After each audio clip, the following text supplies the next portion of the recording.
जय हिंद। एयरबस जो कंपनी है दुनिया में बड़े बड़े जहाजों को बनाती है। एयरबस A380 ये 4 इंजन का बहुत बड़ा एयरक्राफ्ट है।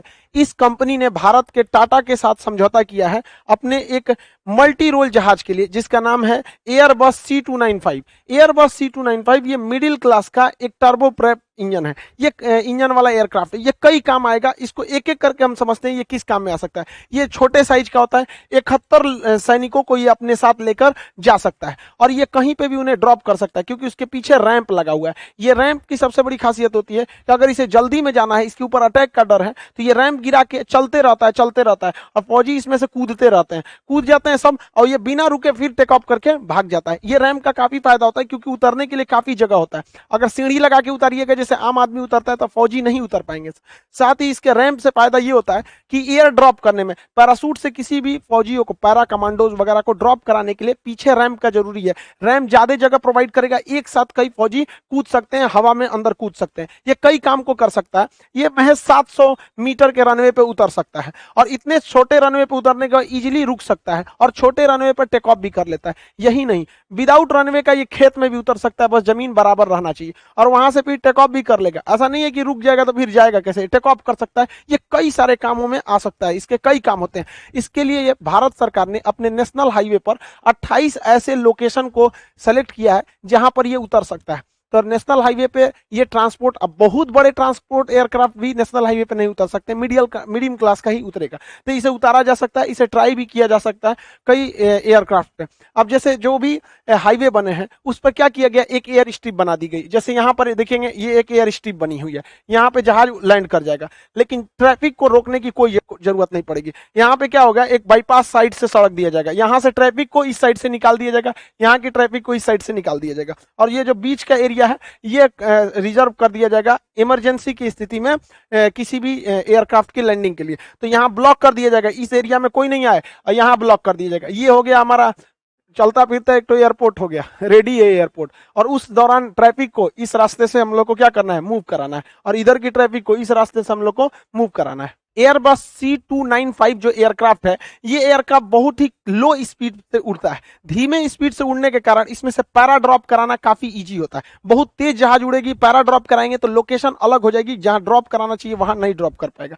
दूसरा, ये बहुत ही कम हाइट पर उड़ता है। कम हाइट पर उड़ने से तो एक और फायदा होता है, ड्रॉप कराने में ईजी होता है। अगर पैरा ड्रॉपर बहुत ज्यादा हाइट से कूदेंगे तो फिर उनको गलत जगह ड्रॉप करने की संभावना ज्यादा बढ़ जाती है। कम ऊंचाई से कूदेंगे तो एक्यूरेट जगह कूदने की संभावना बढ़ जाती है।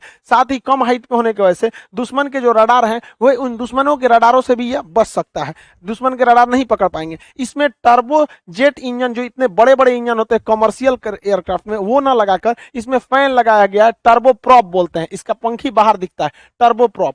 टर्बो प्रॉप जो होते हैं, ये जो इंजन होते हैं, ये थोड़ा सा नॉइज ज्यादा करते हैं। ये बहुत ज्यादा हाइट पर नहीं उड़ सकते हैं, बहुत ज्यादा इनको लो हाइट पर रखना होता है। जितने हाइट पे ये जाएगा उतने हाइट पे ये नहीं जा सकता। इनकी स्पीड बहुत ही धीमी, बहुत ज्यादा धीमी नहीं, इसके कंपेरेटिव में 20% इसकी स्पीड धीमी होती है, जिस वजह से बहुत लंबी दूरी से अगर इससे जाइएगा तो टाइम ज्यादा ले लेगा और थकान ज्यादा होगा। इसमें फ्यूल इसके तुलना में कम खर्च होता है।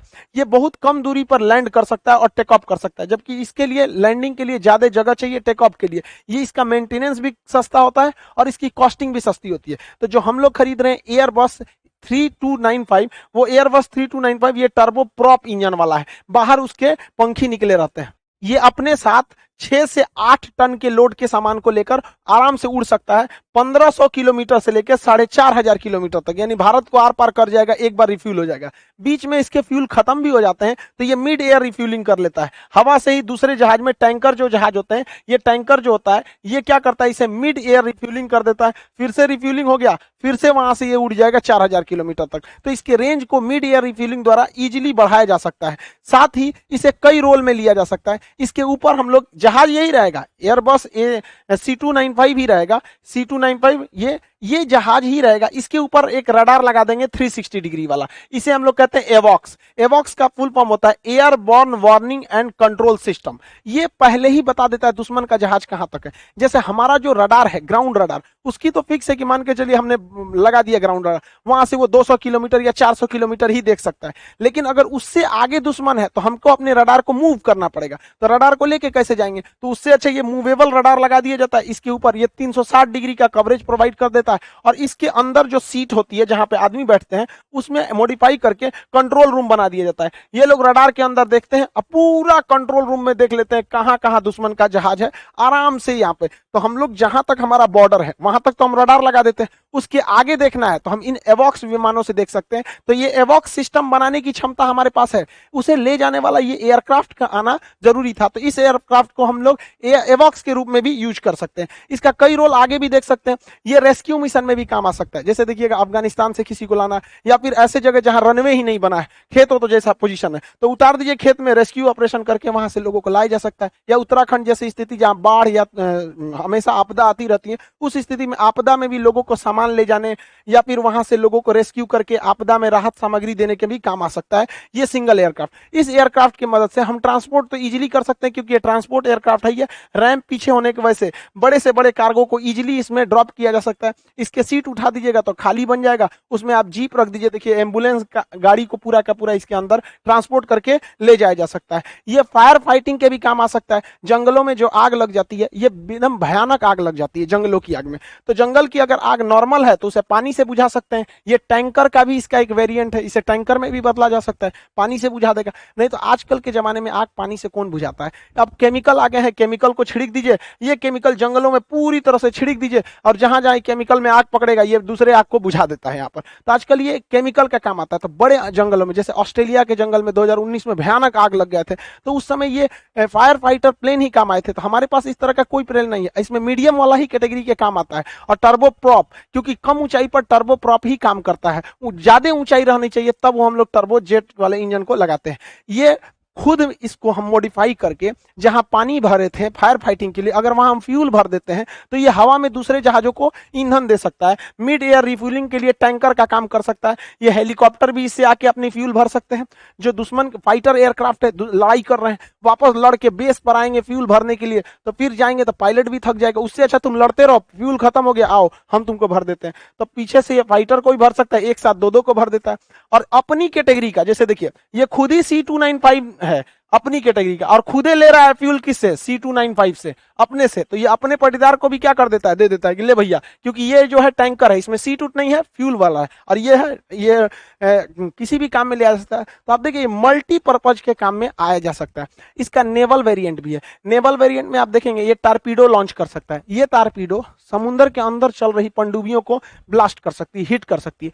साथ ही कोई शिप अगर ऊपर में है तो ये मिसाइल को भी अपने डायनेम से, विंग से मिसाइल को भी मार के किसी शिप को भी गिरा सकता है। कोस्ट गार्ड के पास भी इसका डिमांड ज्यादा है। कोस्ट गार्ड भी कह रही है हमें भी ये वाला एयरबस C295 चाहिए, क्योंकि इसके मदद से ये सर्विलांस कर सकते हैं। दुश्मन का कोई जहाज वगैरह तो नहीं है, कोई पानी वाली बोट नहीं है। आप याद कीजिए कि दुश्मन का जो अजमल कसाब था, इसे छोटी सी बोट से इंडिया में एंट्री कर गया था। तो हम लोग के पास उस समय उतना बड़ा विमान नहीं था, इसे छोटा सा है डॉर्नियर विमान, ये ज्यादा दूर तक नहीं जा सकता। तो इसको रिप्लेस कर देगा हमारा एयरबस C295। और इससे हम लोग ये भी देख लेंगे कोई जहाज अगर आपदा में फंसा हुआ है तो वहां तुरंत पहुंच जाएगा। तो ऊपर से कम ये बता तो देगा पिन पॉइंट लोकेशन की कहां जहाज डूब रहा है, ताकि वहां रेस्क्यू मिशन को आसानी से किया जा सके। ये ट्रांसपोर्ट एयरक्राफ्ट होने के साथ साथ ये अटैक में भी काम कर सकता है। किसकी इसे कम दूरी पर, देखिए अगर ज्यादा दूरी पर कोई काम करते हैं तो उसे कहते हैं स्ट्रेटेजिक, और कम दूरी पर करते हैं तो उसे कहते हैं टेक्टिकल। तो कम दूरी पर, ये ज्यादा दूरी तो जाएगा नहीं क्योंकि इसका फ्यूल उतना 4000 किलोमीटर मारक क्षमता है, बहुत दूरी तो नहीं जा सकता है। यहाँ पे इंडिया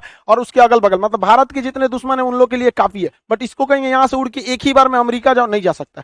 तो ये स्ट्रेटेजिक नहीं है, दूर नहीं जाता है, टेक्टिकल है। तो टेक्टिकल बॉम्बिंग के काम में आ सकता है। इसमें फ्यूल जहां से ये पानी गिरा रहा था, फायर फाइटिंग कर रहा था, वहां पे कारपेट बॉम्बिंग कर सकता है, टेक्टिकल बॉम्बिंग के काम में आ सकता है। साथ ही ये गनशिप में काम कर सकता है। गनशिप क्या होती है, किसी हवाई जहाज में तोप सेट कर दीजिए, देखिए यहाँ पर तोप लगा दिया गया है, कई ठो यहाँ पर तोप, मशीन गन तोप, दोनों ओर से क्या किया जाता है, लगा दिया जाता है। और ये क्या है कि टर्बो प्रॉप है। टर्बो प्रॉप होने की वजह से ये बहुत कम ऊंचाई पर उड़ सकते हैं। अब ऊंचाई पर दुश्मन के ज्यादा काम नहीं आता है। मान के चलिए 2 किलोमीटर ऊंचाई पर दुश्मन का सारा हथियार गया, 2 किलोमीटर ऊंचाई पर कोई नहीं मार सकता है, क्योंकि एक तो दुश्मन के हथियार को जाने के लिए ग्रेविटी का सामना करना पड़े, और ये मारेगा तो ऑटोमेटिक नीचे आ जाता है। तो ये गनशिप का भी काम कर सकता है, साथ ही टैक्टिकल बॉम्बर का भी काम लिया जा सकता है इससे। इसे एयरबस कंपनी और टाटा की कंपनी मिलकर बनाएगी। इस पर सरकार की कैबिनेट कमेटी ऑन सिक्योरिटी ने मंजूरी दे दिया है। 56 एयरक्राफ्ट जो हैं ये खरीदे जाएंगे। एयरबस नाम होगा उसका, एयरबस C295। ये एयरक्राफ्ट 56 की संख्या में खरीदे जाएंगे, लेकिन इस 56 में से 16 एयरक्राफ्ट एयरबस का जो स्पेन में फैक्ट्री है, तो स्पेन के फैक्ट्री में 4 सालों में डायरेक्ट वहां रेडी आएंगे और वहीं से उड़ कर आएंगे, जैसे राफेल आ रहा है। लेकिन बाकी बचे 40 जो है वो इंडिया में टाटा कंपनी बनाएगी। अब इसके लिए टाटा कंपनी जो है वो समझौता किया एयरबस से, इसमें टाटा का शेयर ज्यादा रहेगा, एयरबस का कम रहेगा। इससे भारत में इसके कारखाने लगेंगे। जब भारत में कारखाने लगेंगे